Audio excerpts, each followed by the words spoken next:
Hey everyone, Nils here from Dinghy. I was just making this little fun interaction on a headline that we have on our homepage, where there's like a word and you pretend as if you were taking a marker and were drawing like a circle to add some emphasis. So the design looks like this. We have this going on and I wanted to draw like a little circle around the happen. And in the website, in the final product, I want this to be animated. And for the CSS people amongst you, you already know this is going to be like the animated stroke dash array thing. But still, I thought I wanted to show you the process from drawing this on Figma with your mouse, cleaning up the path a little bit, using this with your CMS. In this case, I'm using Sanity, but like what I want to make is that you just go on your CMS, select the word happen, and then you make it bold or something.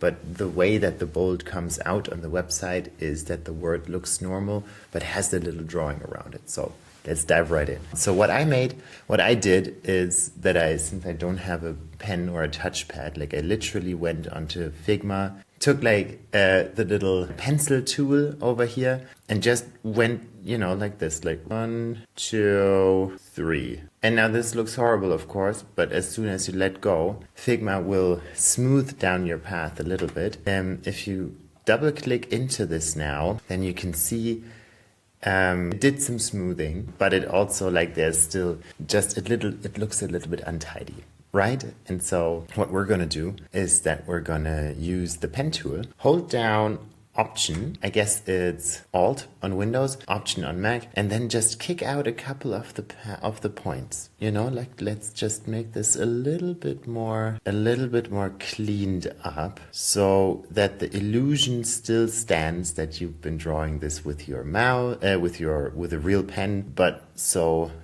it just looks a little bit cleaner. You can take out as many paths as you like. Like I'm gonna kick out this one and that one.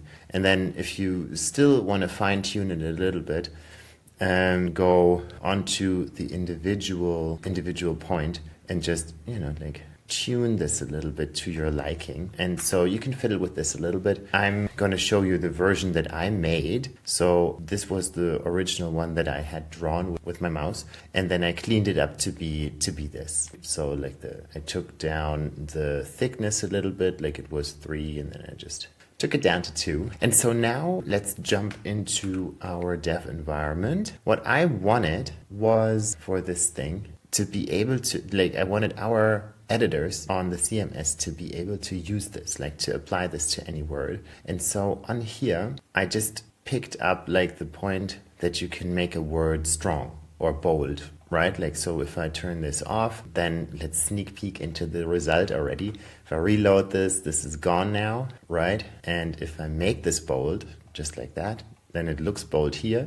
But if we jump back to the website, we have our fun animation going on, and it's just on the word happen. We can do this on another word. We can do this on joyful, maybe. Let's try it here. And then also your circle will adapt to the width of the element, which is also pretty cool, I think. So I want it on happen. Let's put it back on happen. Let's check if it still works. It does. So, and now let's move this over and check out the code, because it's really very simple, I have to say. So what I did was first grab the SVG of this path. So in Figma, you just do this, you select it, you right click it and just say copy as SVG. You can export it with the regular way, right? Like setting this to SVG and do this. But in this case, we can also just use the shortcut to copy paste, because we are just going to drop this in our component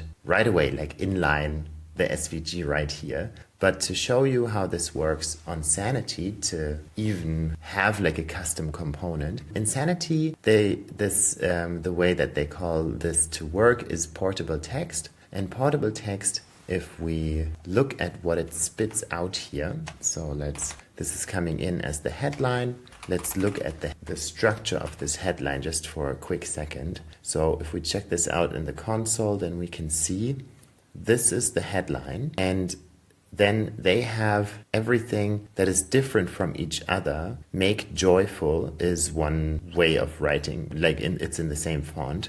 Then apps is different. Then the comma is back to normal again. Then we have websites, comma, digital experiences, and so on, right? And what we're interested in now is this word happen over here, like you can see it right here.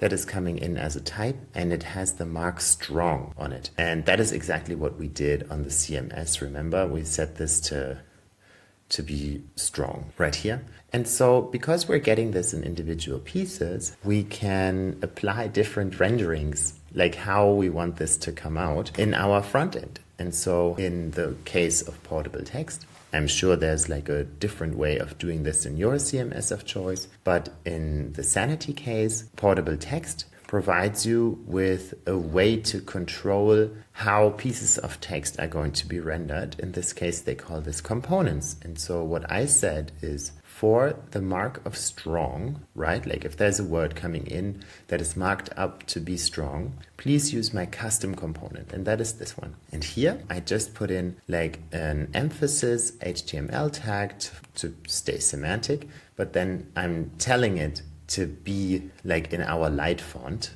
So we're coming in with our regular font right here. And then this slot, that is Svelte's way of taking the actual word in. So portable text will, in this case, take the word happen and put it right in this place. And then next to it, like inside of our element, I'm just straight away inlining the SVG. So what you get out of Figma is going to be exactly this. And so I'm just going to take away all of this stuff so we can make this together. I think this is going to be more interesting. So at this point, we just have the word happen here, right? Like just a regular with the text of happen inside of it. So now let's go to Figma and grab our path. So if you copy this, copy as SVG, awesome, let's hide it. Then we go in here and paste our SVG.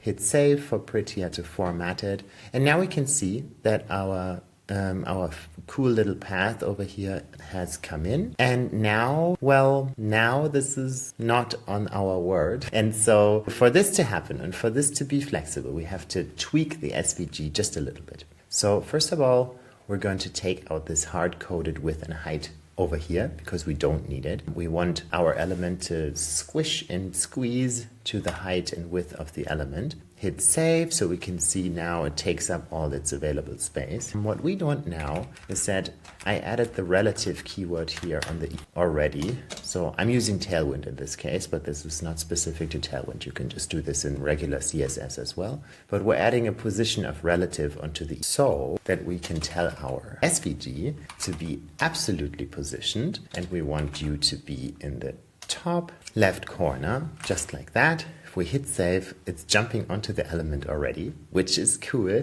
But now we can see if we inspect this, that the element is 78.5 pixels high, like the whole text node, but the SVG is only 63. And with this, yeah, it's kind of, you know, like overlaying the word in a weird way. And that is because it defaults to keeping the original aspect ratio of your artwork. So even if we say, I don't know, let's just give this a border real quick to see, even if we tell this to be a square, then you can still see like the SVG element is a square now, but the line drawing is still in perfect aspect ratio as it had been before. And so what we're going to do to turn that off is there's an attribute that's called preserve aspect ratio, and we're going to set it to none. This way, your stroke or your artwork, whatever you have, will stretch to the entire size of your SVG element. And so we, of course, don't want a border, and we don't want this to be aspect square, but we want this to be the full width of the element and the full height. And so this way, it already goes perfectly on top of the happen word in this case, just that it still looks like a little bit crammed. And so the following steps are for you to fine tune depending on however your graphic looks. So in my case, what I think is going to be good is that it's not 100% the width, but it's actually a little bit more. Like, so I think we'll have this to be maybe 110% width, right? And then it already is a little bit wider. And then we can just say, don't go on the left, exactly on the left border of our element, but go like -5%. So we're kind of pulling it over just a little bit. And for the height, I'm also going to increase that just a little bit, just like this. I think this is already perfect. Maybe even like, let's even make this 105%, something like that. All right, cool. And now I'm super happy with this already, how this looks. But now I want this graphic to be animated, right? Like, so it looks like you were taking a marker and we're just doodling a circle. So the way we do this in Svelte, but this is just because we're on Svelte, you can do this in React, in plain, however your layout system is going to work in your framework, or even plain HTML things. Like, we're going to add the whole style block just right into this component. Like, that's the way that Svelte works. So these styles are going to be scoped to this element. And so now an important thing is this stroke dash array and dash offset. This is a very old trick. If you don't know how this works, look it up on YouTube. I think you're gonna understand it fairly quickly. But just to show you maybe how what it does, just like this. So we're gonna add this as a class to our path itself. And so let's take out the animation for a second, and let's just say like the dash array is going to be like 10 pixels. All right. So SVG supports strokes to be drawn in a dashed way. And so stroke dash array and dash offset are two properties that kind of define how this looks. So if I put this up to 200 pixels now, just like that, then you can see that the distance between the gaps in the stroke are increasing, and we can animate this. So this is pretty cool. But as I said, just to run through this super quickly, we're going to set this to 1. So both of this is going to be 1. And an important part in this is that you can tell SVG, like you can normalize how long this stroke is. If we just imagine you would take this stroke and just put it on a straight line, this would be like this and that, how many pixels, like the length of this line. If you just walk through the line, then it would have like a weird number, and we would have to animate from 0 to this weird number to fill the whole path. A very convenient thing that you can do to get around this is that you can tell it to normalize this length to a new unit. So you can say path length and just set this to 1. So now the number 1 is the entire length of your stroke. And that way the animation in our keyframe animation is very easy. Like, we can just say from 1, the entire length, we animate it to dash offset 0. So we kind of pull in the line and it looks like it's being drawn with a pen. So I think I'm not explaining this very well, but you can see what is going to happen when we enable the animation. So now we have this set up for 2 seconds, and it's going to grow from dash offset 1 to dash offset 0. And if we hit save now, the line just draws perfectly the entire length of the path. And I think that's just a super beautiful way of augmenting your text the way you like, like to have like a little bit of a special thing going on here. And since I was working on it, I just wanted to share this trick really quickly. I hope you liked it. Let me know if you want more tips and tricks like this. And again, this is not Svelte, Tailwind, or Sanity related. You just have to adapt the technology a little bit to what you're doing. All right, see you in the next one.